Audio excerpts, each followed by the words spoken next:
सुबह शाम अचार से रोटी। कमला देवी अपनी बेटी सीता और बेटे किशन के साथ रहती थी। वो एक किराए के घर में रहते थे। किशन मजदूरी का काम किया करता था। रोज की तरह आज भी वो दिन भर मजदूरी करता है और शाम को दिहाड़ी अपनी माँ को देते हुए कहता है, माँ ये लो आज की दिहाड़ी, आधे पैसे से आटा और अचार ले आओ तो हम अचार और रोटी खा लेंगे, और आधे पैसे हमेशा की तरह जमा करके रख दो।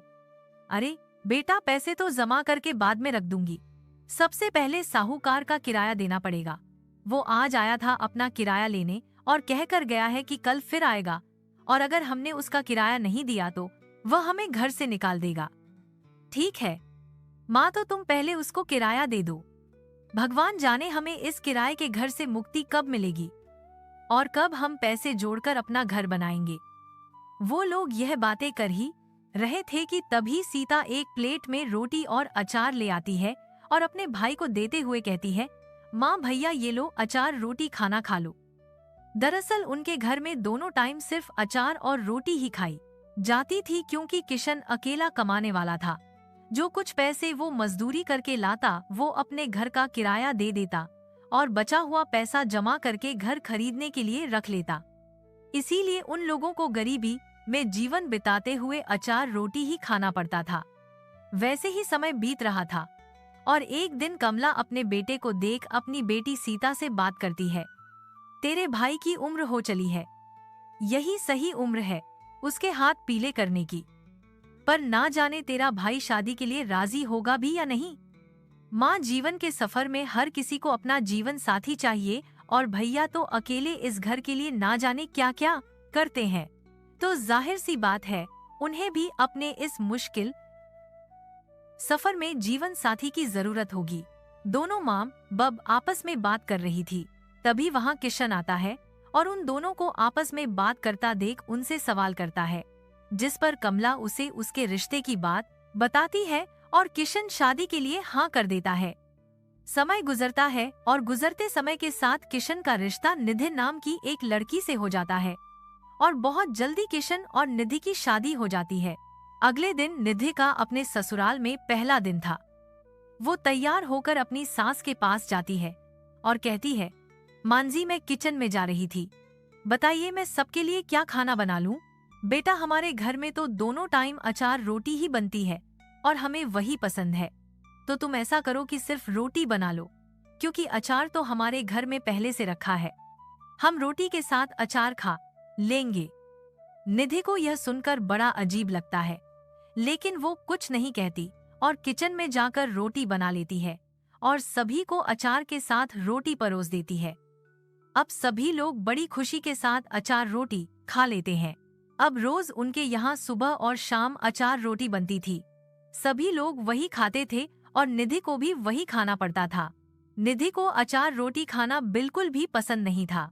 ऐसे ही एक दिन निधि अपने पति से कहती है, किशन, मुझे समझ नहीं आता कि आपके घर दोनों समय अचार रोटी कैसे खा लेते हैं। मैं तो कुछ ही दिनों में अचार रोटी से ऊब गई हूँ। क्या आप लोगों को दाल सब्जियां पसंद नहीं है?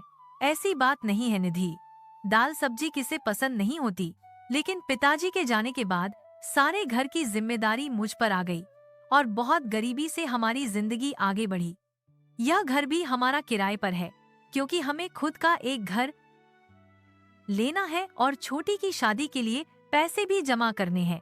बहुत सारी चीज है जिस कारण हम अचार रोटी खाने के लिए मजबूर हैं। अब हमें अचार रोटी खाने की आदत हो चुकी है और अब हमें अचार रोटी खाने में कोई शर्म भी नहीं। लेकिन मैं समझ सकता हूँ कि तुम नई नई इस घर में आई हो तो तुम्हें रोज अचार रोटी खाने में दिक्कत होती होगी, तो मैं तुम्हारे लिए कल कोई सब्जी ला दूंगा, तुम वो बना लेना। अगले दिन किशन आलू और गोभी ले आता है। निधि यह देखकर बहुत खुश हो जाती है, जिसके बाद वो आलू गोभी की सब्जी और रोटी बनाती है। कुछ देर में वो सभी लोगों को परोसती है। सभी लोग आलू गोभी की सब्जी रोटी खाकर बहुत खुश होते हैं। उसकी सास कहती है, बहू तूने सब्जी तो बहुत अच्छी बनाई है, बहुत दिनों बाद सब्जी खाने को मिली है, वरना हमें तो अचार रोटी ही खाने की आदत है। जी माँ जी, मैं जानती हूँ भाभी, इतने समय बाद हमने सब्जी रोटी खाई है। ऐसा लग रहा है जैसे हमने कोई मामूली सब्जी रोटी नहीं बल्कि हमने कोई शाही खाना खाया हो। सीता की बात सुनकर निधि के चेहरे पर मुस्कान आ जाती है और इस तरह अब सभी लोग चुपचाप खाना खाने लगते हैं। अब अगले दिन से उनके घर फिर दोनों समय अचार और रोटी बनने लगती है। अभी कुछ ही दिन बीते थे कि एक दिन निधि अपने पति को कुछ पैसे देते हुए कहती है, अजी यह मुझे मुंह दिखाई में कुछ पैसे मिले थे तो यह मेरे पास रखे थे। आप ऐसा करो कि इनसे कुछ सब्जियां ला देना और थोड़े से तेल मसाले भी ला देना, मैं सब्जी बनाऊंगी। लेकिन निधि यह तो तुम्हारे शगुन के पैसे हैं, मैं तुम्हारे पैसे नहीं रख सकता। कुछ नहीं होता, और वैसे भी यह घर मेरा भी है और इस घर के लिए मैं जो कुछ भी कर रही हूँ अपनी इच्छा से कर रही हूँ। किशन अब शाम को आते आते सब्जियां ला देता है और फिर निधि सबके लिए सब्जी बनाती है। सभी लोग बहुत मजे से खाते हैं और निधि की बहुत तारीफ करते हैं। भाभी आप सच में बहुत अच्छा खाना बनाती हैं।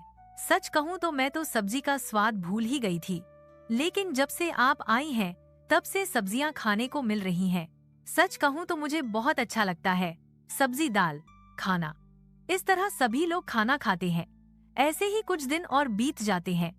एक दिन निधि किशन से कहती है, किशन मैं सारा दिन घर में खाली रहती हूँ, सोच रही थी कि मैं भी कुछ काम कर लूँ। मैंने तो अपने गांव के साहूकार के बंगले पर बात भी कर ली है, वो अच्छे खासे पैसे देगा।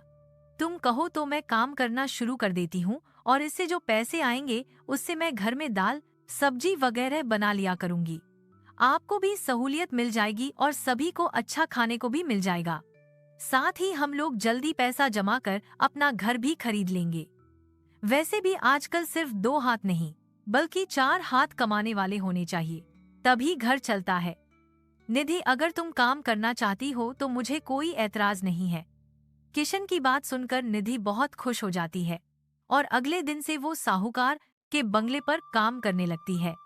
लगातार 1 महीने काम करने के बाद उसे पेमेंट मिलती है तो वो अपनी सास को आधी पेमेंट देते हुए कहती है, माँ जी मेरी पगार में से आधे पैसे आप घर खरीदने के लिए रख लीजिए और आधे का हम पूरे महीने सब्जियां दाल खाएंगे। निधि की बात सुनकर उसकी सास की आंखों में आंसू आ जाते हैं और वह उसे गले लगा लेती है। तभी उसकी ननद सीता कहती है, भाभी आप इस घर में बहू नहीं बल्कि लक्ष्मी बनकर आई हैं। जब से आप आई हैं तब से हमें सब्जियां खाने को मिलती हैं। आप सच में बहुत बहुत ज्यादा अच्छी हैं। भाभी हम दोनों घर का राशन लेने चलेंगे। हाँ हाँ ननद जी क्यों नहीं। अब दोनों बाजार जाती हैं, बहुत सारी सब्जियां खरीद कर ले आती हैं और इस तरह हफ्ते भर वह सब्जियां बनाती हैं। उसके बाद एक दिन सीता अपनी माँ से कहती है, माँ कितना अच्छा लगता है ना हमें सब्जी और रोटी खाना। माँ मैं सोच रही हूँ जैसे भाभी काम करने लगी, अगर मैं भी काम करने जाऊँ तो हम पूरे महीने सब्जी रोटी दाल चावल और बहुत कुछ खा सकते हैं। फिर हमें अचार रोटी नहीं खानी पड़ेगी। हाँ बेटा तू सही कह रही है, और तू ही क्यों, मैं भी इतनी बूढ़ी नहीं हूँ कि मैं काम ना कर पाऊँ। हम दोनों काम करेंगे। अगले दिन से माम बब काम पर जाने लगती हैं और सभी मिलकर कमाते हैं और पूरे महीने अच्छा खाना खाते हैं और जल्दी ही पैसे इकट्ठा करके वो अपना खुद का घर भी खरीद लेते हैं और इस तरह उनका जीवन सुखमय हो जाता है। ये लीजिए बहन जी आपका 2 किलो अचार। शुक्रिया बहन, ये लो तुम्हारे पैसे। तभी बाहर वालों की तेज गड़गड़ाहट होने लगती है। अरे बाप रे मौसम खराब हो गया। तभी तेज बारिश होने लगती है और अमृता उसमें बुरी तरह भीग जाती है। कुछ देर बाद वो घर पहुंचती है जहां उसका बेटा अर्जुन उसका कब से इंतजार कर रहा था। माँ तुम समझती क्यों नहीं, इस तरह तुम बीमार पड़ जाओगी। तू मेरी चिंता छोड़, अभी तेरी माँ इतनी भी बूढ़ी नहीं हुई है। मैं कपड़े बदल कर आती हूँ, फिर साथ में खाना खाएंगे। फिर दोनों साथ में बैठकर खाना खाते हैं। फिर अगले दिन बाहर ठेले वाले की आवाज आती है। अमृता जल्दी से वहाँ